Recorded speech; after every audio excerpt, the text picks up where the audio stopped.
नमस्कार दोस्तों, स्वागत है आप सभी का फिर से एक बार हमारे इस YouTube चैनल पर। दोस्तों, ज्योतिष शास्त्र और वास्तु शास्त्र में मोर पंख के कई प्रकार के महत्वपूर्ण उपाय बताए गए हैं। वास्तु शास्त्र के मुताबिक घर में सुख, शांति और समृद्धि के लिए मोर का पंख बहुत ही उपयोगी वस्तु माना जाता है।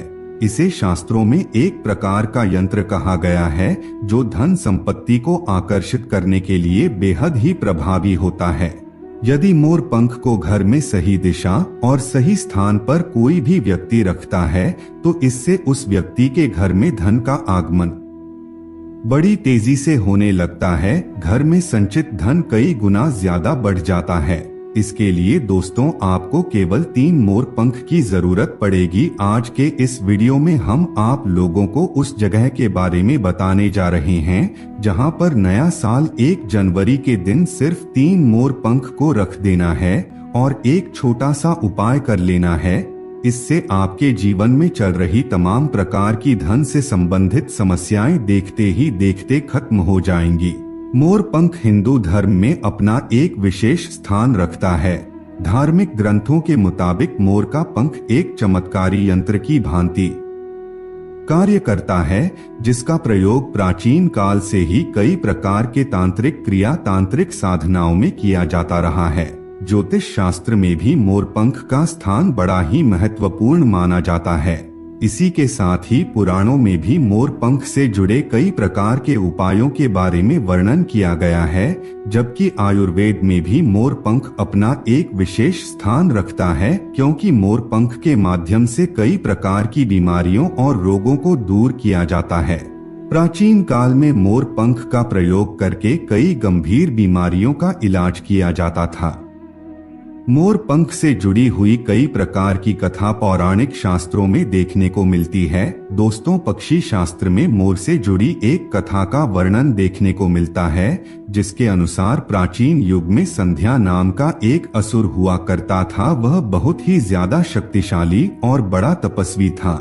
गुरु शुक्राचार्य से विद्या प्राप्त करके वह देवताओं को अपना शत्रु मानने लगा। साथ ही उसने ब्रह्मदेव और भगवान शिव से वरदान प्राप्त किया। उससे वह और ज्यादा शक्तिशाली बन गया। उसके बाद उसने स्वर्ग पर आक्रमण करके कई देवताओं को बंदी बना लिया। तब उस असुर का वध करने के लिए देवताओं ने एक योजना बनाई और उसके लिए उन्होंने मोर की सहायता ली और सभी देवता 9 ग्रह सहित मोर के पंखों में विराजित हो गए, जिससे मोर बहुत ही अधिक शक्तिशाली बन गया और विशालकाय रूप धारण करके उस मोर ने संध्या असुर पर आक्रमण कर दिया। इस युद्ध में संध्या असुर का वध हो गया और देवताओं को उनका आधिपत्य फिर से प्राप्त हुआ। सभी देवताओं ने मोर की प्रशंसा की और उसे भी पूजनीय होने का वरदान दे दिया। तभी से मोर को बहुत ही पवित्र माना जाता है।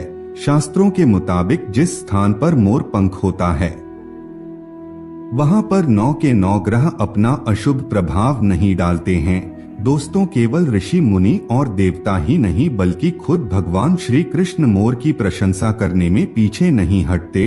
उन्होंने अपने मुकुट में मोर पंख को धारण करके मोर के श्रेष्ठ होने का सबसे बड़ा प्रमाण दिया। भगवान श्री कृष्ण के मुताबिक मोर पंख प्रेम और शांति का प्रतीक तो होता है ही, साथ में यह घर में सुख, समृद्धि, ऐशो आराम का कारक होता है।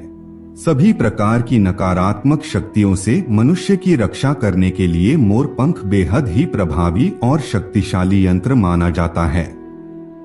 केवल हिंदू धर्म में ही नहीं बल्कि दुनिया के लगभग सभी धर्मों में मोर का अपना एक विशेष स्थान है।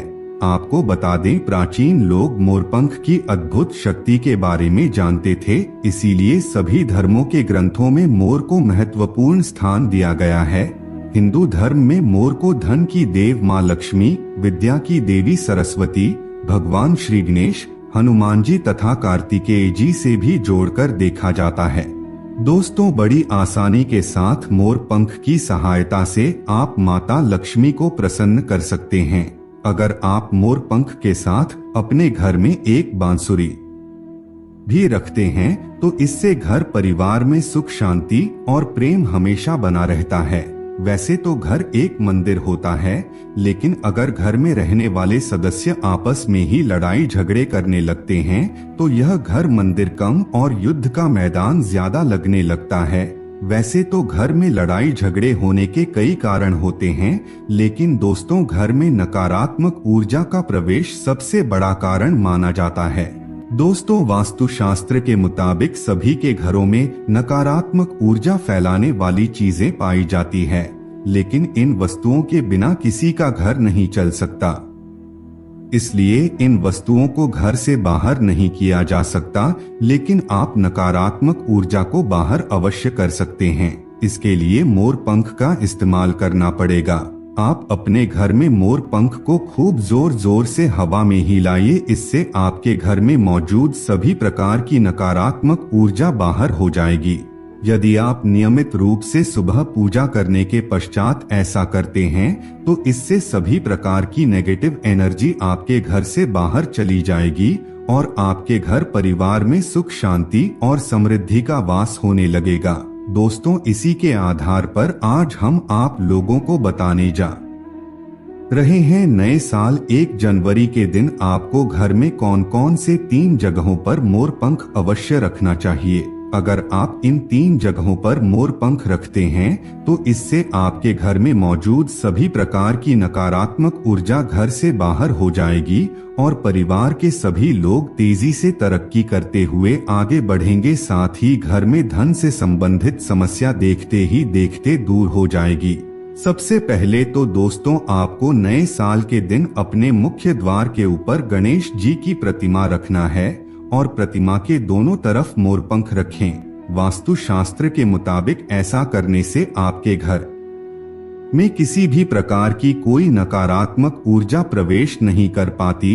यदि आप वास्तु शास्त्र के विरुद्ध चलते हैं तो दोस्तों 3 मोरपंख मुख्य द्वार पर अवश्य रखें, इससे सभी प्रकार के वास्तु दोष खत्म हो जाते हैं।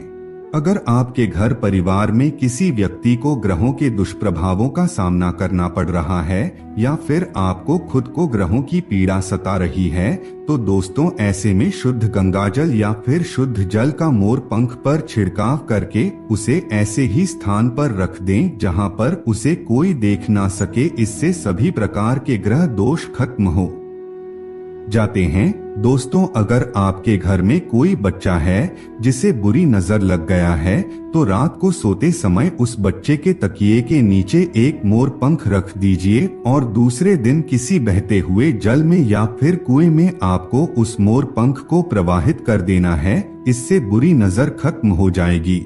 इसके साथ ही अगर आपके बच्चे का मन पढ़ाई लिखाई में नहीं लगता, उसकी याददाश्त कमजोर है, पढ़ाई करते समय उसे नींद आने लगती है तो दोस्तों माता सरस्वती के सामने एक मोर पंख रख दीजिए और उस मोर पंख को उस बच्चे की किताब में रख दीजिए। इससे बच्चे की एकाग्रता बढ़ती है और बच्चे का पढ़ाई लिखाई में मन लगता है।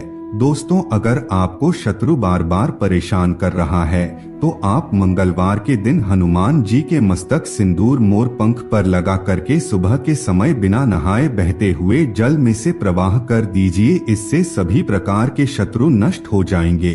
दोस्तों अगर आपकी कोई मनोकामना लंबे समय से पूरी नहीं हो रही है, कई बार कोशिश करने के बावजूद भी आपको सफलता की प्राप्ति नहीं हो रही है तो ऐसे में दोस्तों 1 जनवरी नए साल के दिन आपको राधा कृष्ण के मंदिर में जाकर के भगवान श्री कृष्ण को मोर का पंख चढ़ आना चाहिए या फिर आप अपने घर में मौजूद श्री कृष्ण की मूर्ति पर मोर पंख चढ़ा सकते हैं।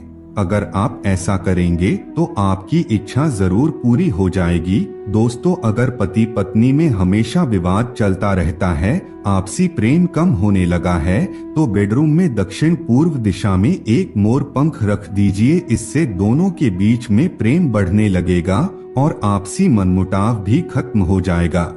दोस्तों अगर आप लगातार मेहनत कर रहे हैं उसके बावजूद भी आपको धन की प्राप्ति नहीं हो रही है, धन की कमी हमेशा आपको परेशान करती है, अचानक धन खर्चा हो जाता है तो दोस्तों शुक्रवार के दिन माता लक्ष्मी की पूजा करते समय एक मोर पंख को भी मंत्रोपचारित कर लीजिए और उसे अपनी तिजोरी में रख दीजिए। इससे आपकी सभी प्रकार की धन से संबंधित समस्याएं खत्म हो जाएगी। इसके अलावा अगर लगातार धन की समस्या सता रही है तो दोस्तों घर के अग्निकोण में अर्थात दक्षिण पूर्व दिशा में अपनी कमर से ऊपर की ऊंचाई पर 2 मोर पंख शुक्ल पक्ष में लगा दीजिए। इससे अचानक ही आपको धन की प्राप्ति होने लगती है। तो मित्रों आज के लिए बस इतना ही, फिर मुलाकात होगी एक नए और ताजा एपिसोड में। तब तक के लिए नमस्कार।